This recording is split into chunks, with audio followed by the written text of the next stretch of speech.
On this episode, for the last year and a half, we've been building the baddest 1959 Chevrolet El Camino. We finally cruise it down the street, but not before heading to the dyno and doing some custom intake manifold and wiring upgrades. Let's go. Welcome back, everybody. In the last video working on the El Camino, we finished up a couple little remaining projects like the rear chassis cover, the transmission cooler lines, and also a little bit of seat modification. But in this video, it's all about horsepower. We're gonna actually swap the current intake manifold that we chose for a Holley high performance intake manifold. Let's get into it. Okay, so looking at this 5.3 LS V8 engine, we made a couple decisions when we put this car together because we had hood clearance issues. So this is a very standard LS intake. It's on the cheaper end, and you can find these through many different suppliers like Summit, Phytech, and even I believe eBay Motors sells this intake kit. Now the design of it is really cool. Like I said, it's real slim, so you have a lot of hood clearance, and that was the reason why I chose it. The problem that we encountered was after we installed this, at idle, this thing makes a horrific noise. It almost sounds like a blower or a supercharger, but not quite as cool, right? You don't get the benefits of any horsepower from it. So it has this weird high-pitched kind of humming or whining noise to it. And in doing a little bit of research, there are guys that still use these, and they put a piece of Dynamat on the underside of the intake to get rid of that tin noise. We don't want to do that, right? I don't think it's the right thing to do. The other negative side of this is on the dyno and on the flow charts, our tuner said that this intake is absolutely horrible. It does not flow whatsoever. It's just an aesthetics thing and a clearance thing. And so I just decided we're gonna scrap it. We can't use it. So what we're gonna replace it with is this Holley EFI intake, which is actually a two-piece design. Now look at the inside here. Everything is nice and molded and blended. And these particular intakes flow so much better than that low-end aftermarket intake.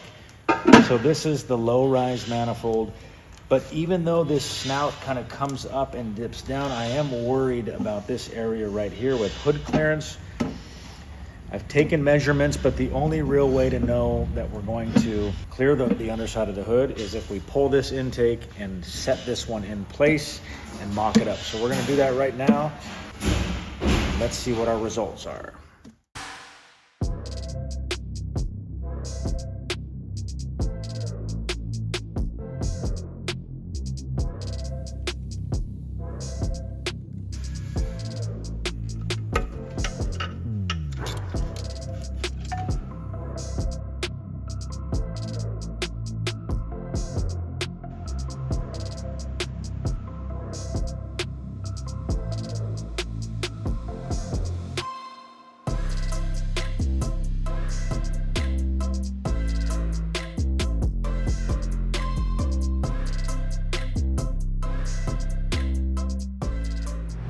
So we got the intake in place. We've got the throttle body in place. The throttle body is clear. We've got no obstructions, and we can still build the intake tube, but the hood is not closing. So I took a little bit of tape, folded it over on itself, set it up here, closed the hood, and this area on the inner structure is where it's hitting. I want to run this manifold because we're trying to get that 400 horsepower at the crank, 350 horse at the wheel. So I want to keep this, so I'm going to do everything we can to work with it.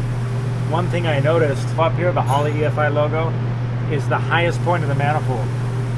So I think what I'm going to do is actually go ahead and get rid of this Holley logo. I'm going to try to take just the tiniest amount away from the casting. So this will, believe it or not, save us 3/16 of an inch.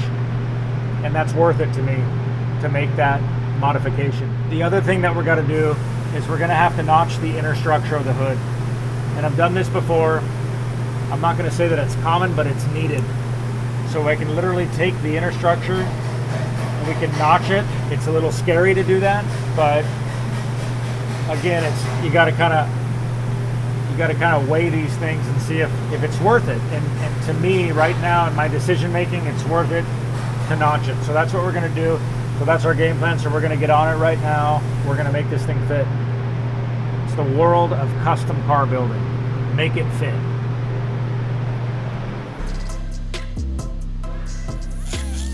Goodbye, Holly.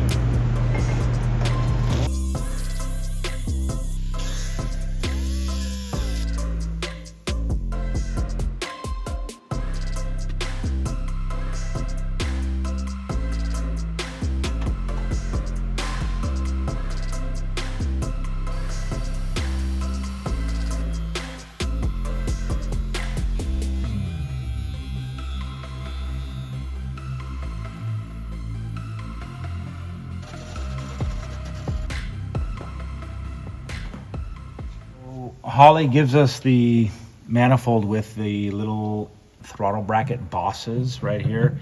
And I'm not going to use these because we have a nice little bracket that we made, and I'm going to modify this bracket to sit right here and utilize these two bolt holes. It's going to sit just like that. I kind of prefer that look. We also have clearance issues. If we were to bolt a bracket on right here, hitting the inner structure of the hood.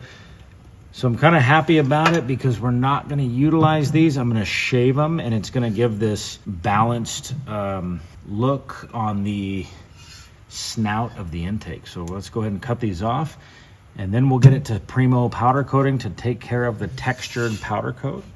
And then we'll be ready for final assembly.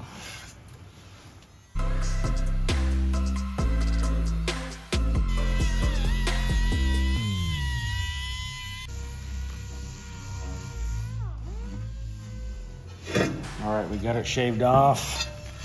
Those bungs are gone. There is a little slight hole from the tapping process, the drilling and tapping process, but it's not worth welding that up because down at Primo, they have a little bit of compound that will fill that in and withstand the 400-degree baking temperature, and they'll be able to coat right over it. So that'll take them 5 minutes. Let's take it down, drop it off, and when we get it back, we will final install.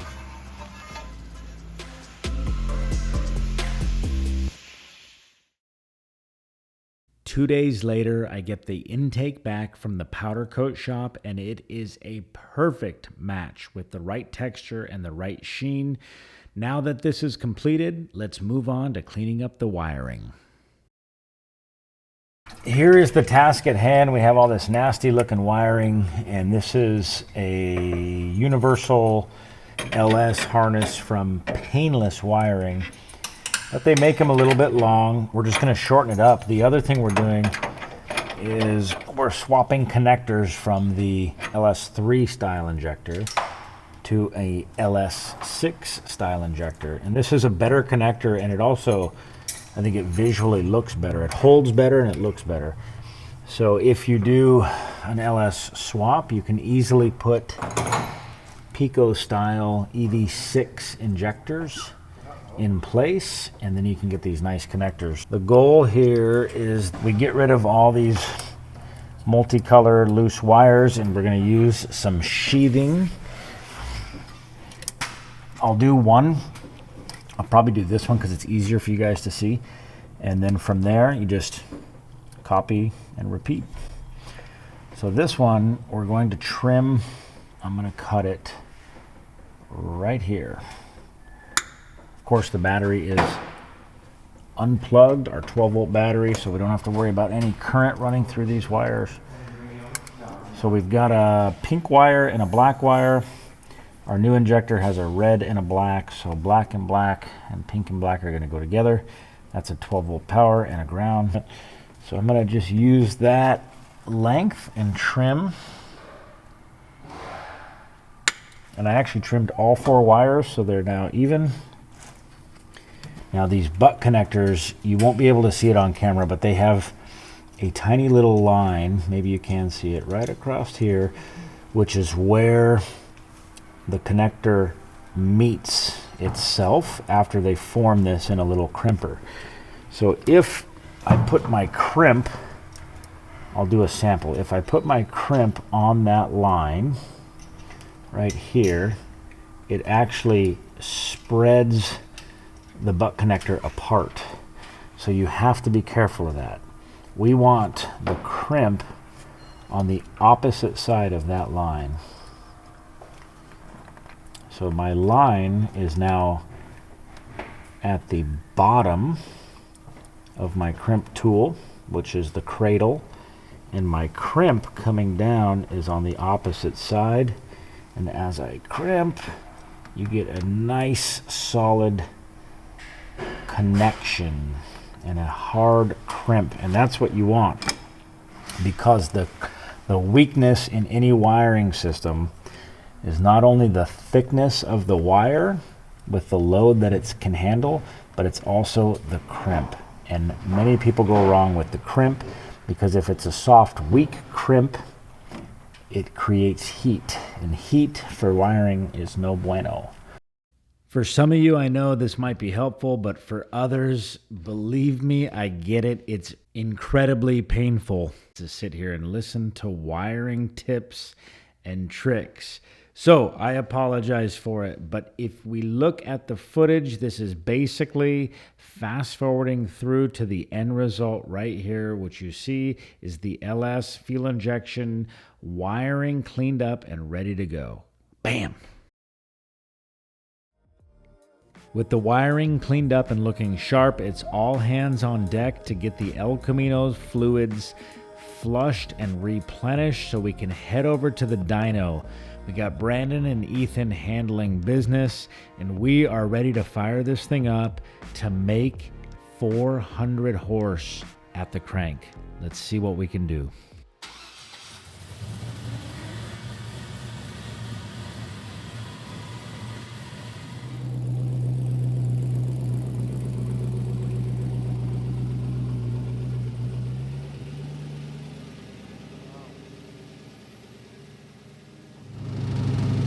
So it's like firing up a whole new car with a new intake and a new manifold and all these new components, new injectors, bigger injectors.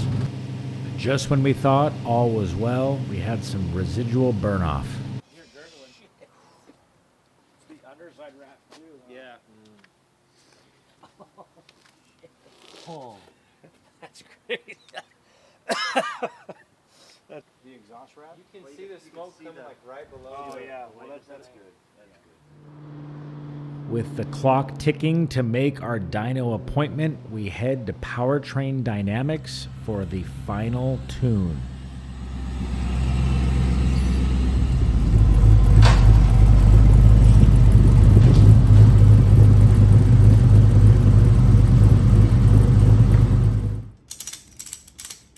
With Steve's 30 years of tuning experience, he straps up the El Camino and starts to make the poles.